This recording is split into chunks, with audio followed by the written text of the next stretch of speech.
अजब प्रेम की गजब कहानी। लगातार ऐसे ही बहुत सारे मामले सामने आ रहे हैं। ऐसे ही मामलों में एक मामला अभी बहुत ज़्यादा सोशल मीडिया पर ट्रेंड कर रहा था कि सास दामाद को लेकर के भाग गई।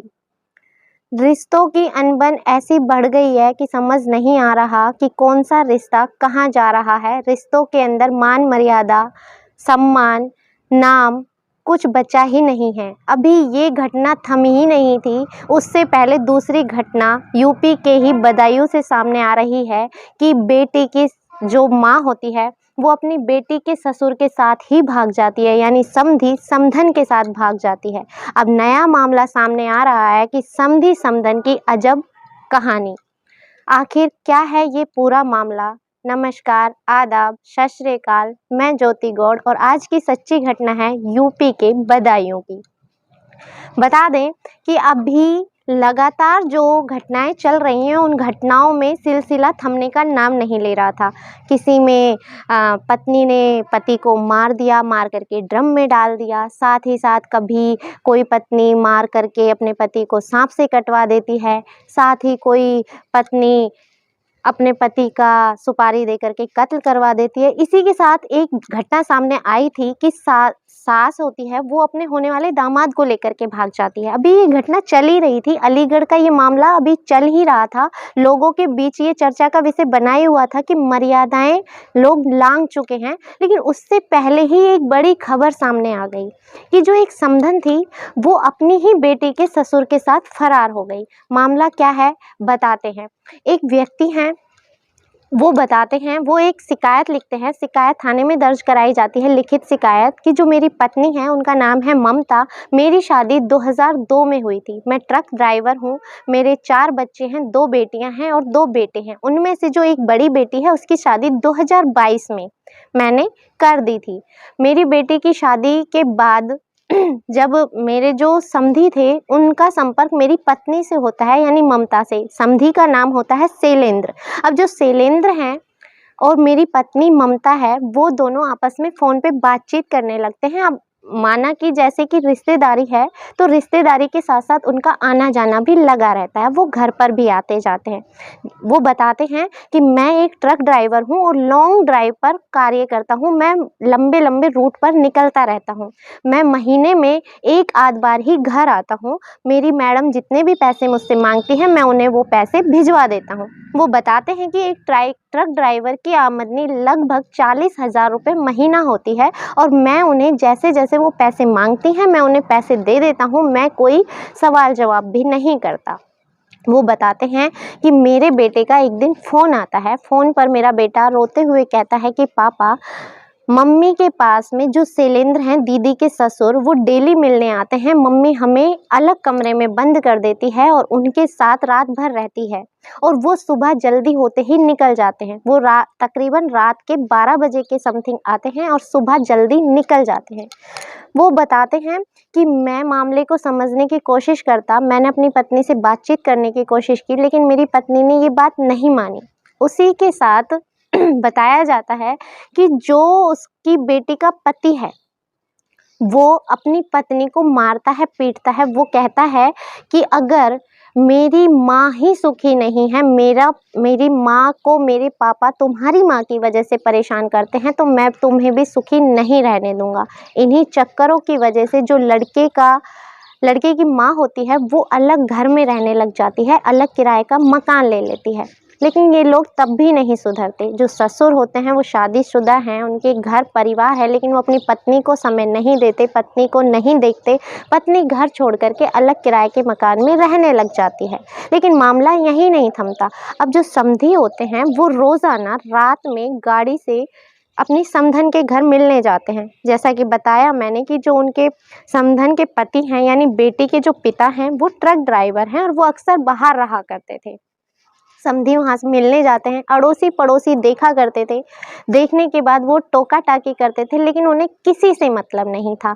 समधी हैं, रात में आते हैं, सुबह जल्दी निकल जाते हैं। बच्चे हैं, वो लड़ते हैं, झगड़ते हैं। बेटा है, वो माँ को समझाने की कोशिश करता है, लेकिन माँ मानती नहीं है, बल्कि बेटे को पीटने की धमकी देती है। कहती है ज़्यादा बोलोगे तो मुझसे बुरा कोई नहीं होगा।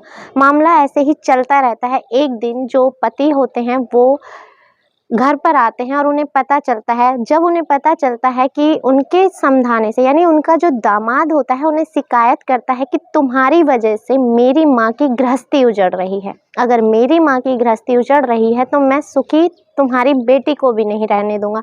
आम सी बात है कि कोई भी बेटा अपनी माँ को दुखी नहीं देख सकता। जो समधी होते हैं वो अपनी पत्नी को, ममता को समझाने की कोशिश करते हैं कि तुम ऐसा नहीं करो, तुम्हें शर्म आनी चाहिए, अपनी उम्र का लिहाज करो, 4 तुम्हारे बच्चे हैं, पैसों की मैं तुम्हें कमी नहीं रहने देता, और जहाँ तुम ये काम कर रही हो, रंगरेलियाँ मना रही हो, वो तुम्हारी बेटी का ससुराल है, तुम्हारी बेटी का भविष्य उस घर से जुड़ा हुआ है। तुम्हारी बेटी को उसके पति परेशान करते हैं, ससुराल वाले परेशान करते हैं, लेकिन वो मानने को तैयार ही नहीं थी। इसी के बीच जो वो ट्रक ड्राइवर होते हैं वो फांसी लगाने की कोशिश करते हैं, लेकिन जो पड़ोसी होते हैं वो उन्हें उतार लेते हैं और जैसे तैसे मामला ठंडा हो जाता है। समधन को समझा दिया जाता है, धीरे धीरे थोड़ा मामला दब जाता है और वो अपने काम पर चला जाता है। लेकिन अब भी जो समधी होते हैं वो समधन का पीछा नहीं छोड़ते। दोनों का प्यार इस परवान तक चढ़ जाता है कि चाहे दुनिया जाए भाड़ में, कोई लेना देना नहीं है, हमें अपने प्यार से मतलब है। बेटी का घर उजड़ता है तो बेटी का घर उजड़े, पति मरता है तो पति मरे, बीवी अलग रहती है तो रहे, कोई लेना देना नहीं है, ना दुनियादारी से, ना घर से, ना परिवार से। मामला ऐसे ही चल रहा होता है। अब बेटा जो होता है वो परेशान हो जाता है और वो एक दिन अपने पिता को सारी सच्चाई बता देता है।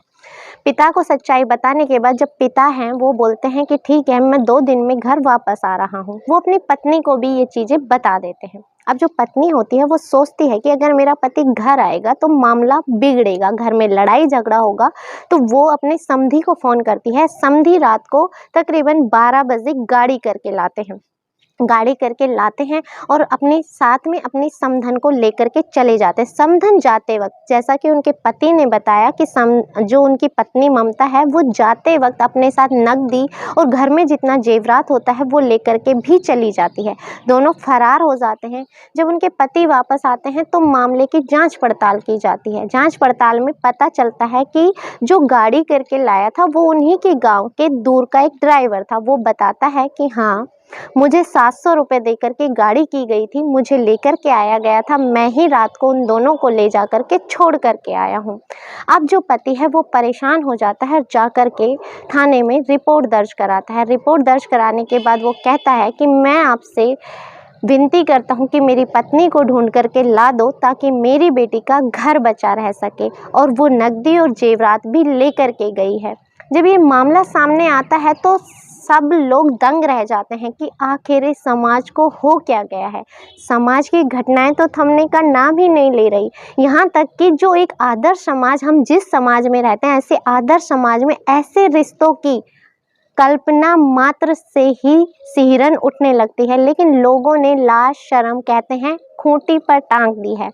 किसी को किसी से कोई मतलब नहीं है। मान मर्यादा, लाज शर्म सब कुछ त्याग दी गई है। समझ नहीं आ रहा ये देश आखिर जा कहाँ रहा है, आखिर हो क्या रहा है। जहाँ हमारे समाज में पहले कहा जाता था कि बेटे की शादी नहीं हो रही, वो शादी के लिए परेशान होता था, उसके बाद पता चलता है कि पत्नी उसके घर रुकेगी या नहीं, लेकिन अब तो पति ये सोचने पर मजबूर है कि आखिर वो जिंदा भी बचेंगे या नहीं।